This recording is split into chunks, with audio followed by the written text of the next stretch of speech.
Bueno, pues llegamos a la parte final del programa. Vamos a llegar a algunas de las conclusiones que no las vamos a dar nosotros, sino que vamos a dejárselas a ustedes para que cada quien en el seno de su hogar puedan discutir, platicar sobre estos temas. Pero todavía nos queda algo por definir sobre las deudas de los estados, sobre la deuda federal.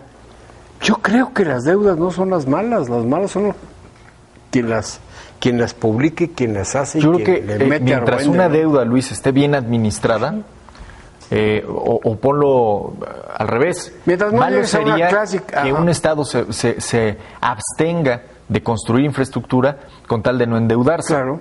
Vamos a ponerlo así. Ahora bien, ¿cuánto es en números reales lo que representa la deuda de los gobiernos estatales? Son pesos más, pesos menos, 322,000 millones de pesos. ¿Qué nos dice esta cifra? Bueno, teniendo en cuenta que el presupuesto de egresos de la Federación que estamos ejerciendo hoy es de más de 3 billones, yo creo que es exagerado decir que la deuda de los estados presiona las finanzas públicas. Sí, no. Ahora bien, si hoy llamamos la atención de las entidades federativas para que le bajen a la deuda y dejen de endeudarse, por hacer un símil con las finanzas personales, insisto, con tarjeta de crédito, con servicios de deuda muy caros, yo creo que es algo positivo. Lo que hay que hacer es transparentar esas deudas. Pero ojo, también hay entidades federativas que gobierna Acción Nacional, ¿eh? Y esa es la parte que no suele mencionarse en los medios de comunicación. Lo que pasa es que el que salió a defender a los gobernadores panistas, pues fue Molinar. Más bien al gobierno federal. Al gobierno Juan federal. Molinar Casitas, que juega su rol es de secretario de Acción de Gobierno en el Comité Ejecutivo Nacional del Y PAN. fue el que ocultó que Mexicana andaba con problemas en la Secretaría de Fue el Comunicaciones. que tuvo el problema de ABC. Y fue el del ABC y fue el de todos. fue el Como de... para que salga, ¿quién le va a creer a ese señor? Sí, no, totalmente. Digo, yo creo que aquí sí le creen, ¿no? En Hidalgo. porque El tema era de la jefe licitación 21 también, el tema problema. todo eso, yo creo que ya debe haber gente que hable, y hable con conciencia, con transparencia, Con calidad moral. con calidad moral y que sea real. Bueno, yo creo que no saldría nadie en hablar, ¿eh? Si hablamos de calidad moral, yo creo que no hay nadie que pueda salir a decir algo, ¿no? Así es. A ver, Pepe, platícanos un poquito más de la deuda y luego ya vamos para cerrar. Mira, yo pondría la situación actual del tema de la deuda en lo político en el reflejo de lo que pasó en Estados Unidos. Yo creo que es sumamente grave que criterios políticos determinen cómo se hacen los números en un país. Hoy yo sí puedo afirmar, es cuestión de echarle ojo a los números, que la deuda de los estados no representa un riesgo para las finanzas públicas, porque si decimos eso, entonces lo verdaderamente preocupante sería la deuda del gobierno federal. A ver, dos datos interesantes. El gobierno federal hoy ejerce un presupuesto 3 veces mayor al del último año de gobierno de Ernesto Zedillo. Ustedes juzguen, ustedes díganme si en términos de eficacia en el ejercicio del gasto, de avances significativos en el combate a la pobreza o inversión en infraestructura, hemos avanzado el triple, que es lo que estamos ejerciendo. Pero para nada. Yo creo que no, pero sí hay que decir que vamos a poner en una sola bolsa la deuda de los estados y la deuda federal. El incremento ha sido en los últimos 4 años del 30%, poquito más, ¿sí? De este porcentaje, la deuda del gobierno federal ha crecido prácticamente el doble que la deuda de los gobiernos estatales, es decir, 30 versus 17%. Entonces, yo creo que es un falso debate decir que México puede colapsar, además es un pésimo mensaje para los mercados y se nos olvida que hay una aldea global observándonos, decir que estamos en riesgo de colapso por las finanzas estatales.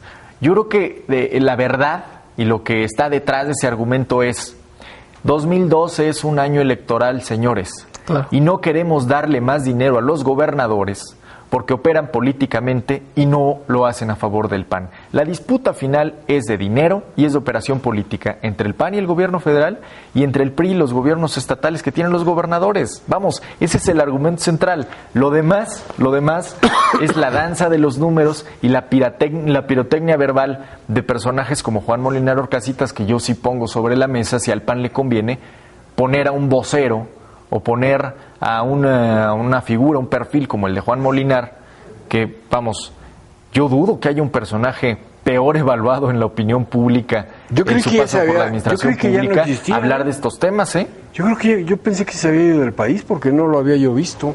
¿A Juan Molinar? ¿A Juan Molinar? Pues amigo del presidente al final de cuentas, ¿no? Digo, hoy me queda claro que... Qué terrible eso de los amiguitos. El sesgo de la negligencia que han tenido muchos de los funcionarios del gobierno federal. Ahí está el caso de Cecilia Romero, cuando estaba en el Instituto Nacional de Migración, que hoy es secretaria general del PAN.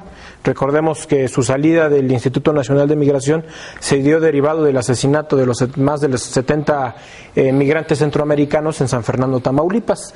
O el caso de Juan Molinar Orcasitas, su paso por ABC y haberlo premiado.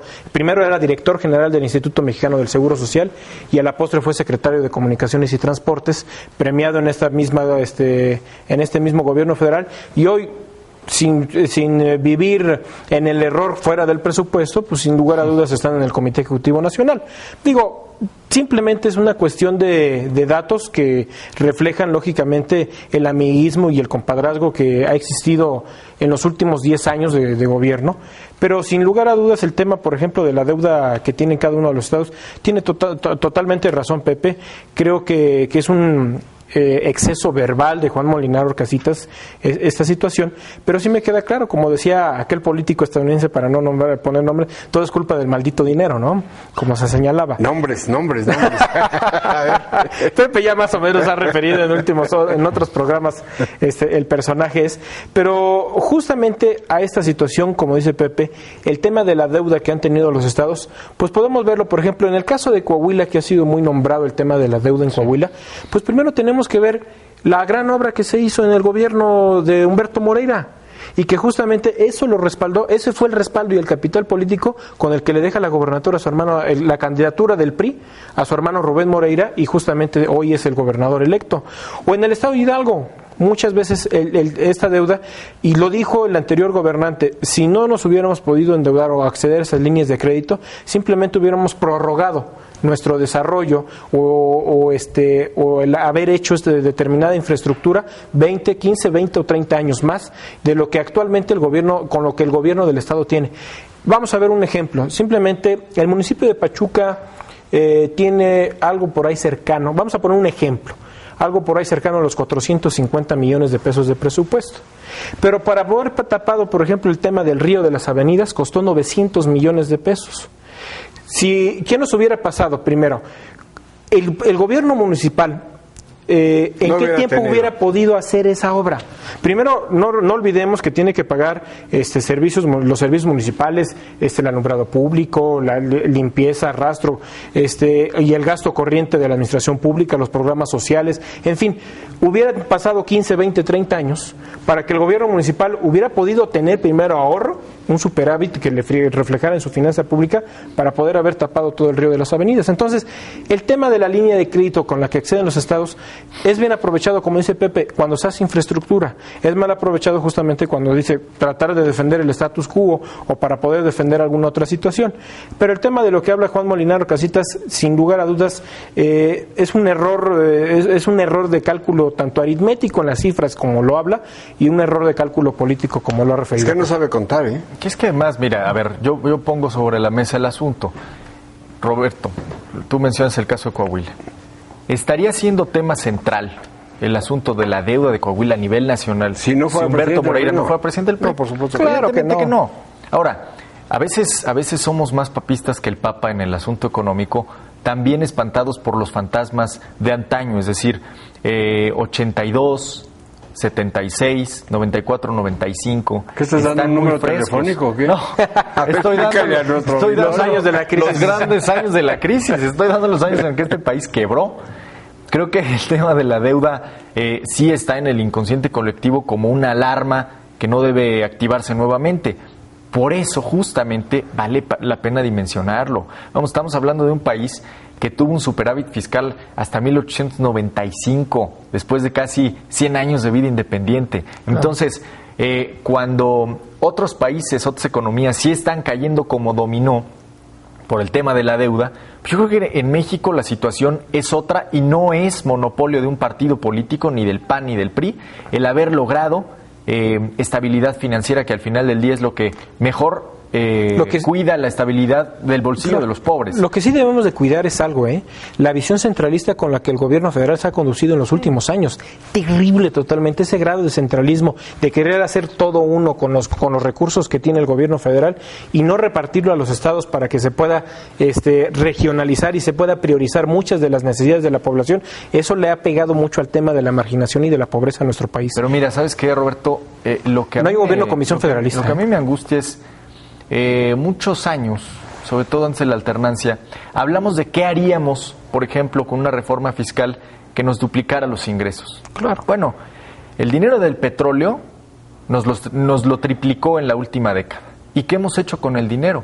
El aumento del gasto corriente a nivel federal ha sido grosero, nada más revisa la base burocrática del gobierno federal. Tú mencionabas el tema del federalismo versus centralismo. Bueno, así es. Si el gobierno federal leyera el último párrafo de los documentos de doctrina de Acción Nacional, habla precisamente del federalismo solidario y subsidiario. Y lo que llama la atención es que hoy se abogue de una forma muy clara por un país centralista, cuando yo pensé que ese debate se había agotado en el siglo XIX. Pero veo que el alma conservadora y de nostalgia de muchos pues aflora justamente en el tema del centralismo fiscal. Claro. Oye, ahora, hay que revisar algo, muy, que es algo delicado. El tema de las finanzas de los 2.450 y tantos municipios del país. ¿Cómo están las finanzas? Están totalmente paupérrimas, o sea, en condiciones totalmente quebrados los municipios del país, justamente por ese centralismo que el gobierno federal ha generado. Y aún, si comenzamos a revisar el gasto, hace unas semanas se habló de cómo se le retiró el ejercicio del subsemún, del presupuesto de los programas de seguridad que tiene de inversión el gobierno federal y que le da directamente a los municipios. Se le retiró a muchísimas capitales y a muchísimos municipios del país. Cuando vivimos una crisis de bienes, eso es no tener conciencia cívica de lo que está pasando en el país, con una grave ola del crimen organizado, y que le retires tu presupuesto federal a los gobiernos municipales para tratar de frenar ese tema. Entonces, creo que el presidente de la República y sus subordinados están muy equivocados en la política como se ha conducido en los últimos años. Ya llegamos al final. Sí, ¿no? Y son muy mal educados ustedes, porque la mosca sí llegó al final. Sí, no la saludaron. Y ahí también digo, no por hacer sí mosca, la vieron pasar, ¿no? Nos faltó a nuestra amiga Carmen Larrieta, que también le mandamos un saludote. Y que es la que nos ayuda con el matamoscas. Es con la que nos ayuda con el matamoscas. Pues muchas gracias, despedimos del programa, Roberto. Ingeniero, muchas gracias.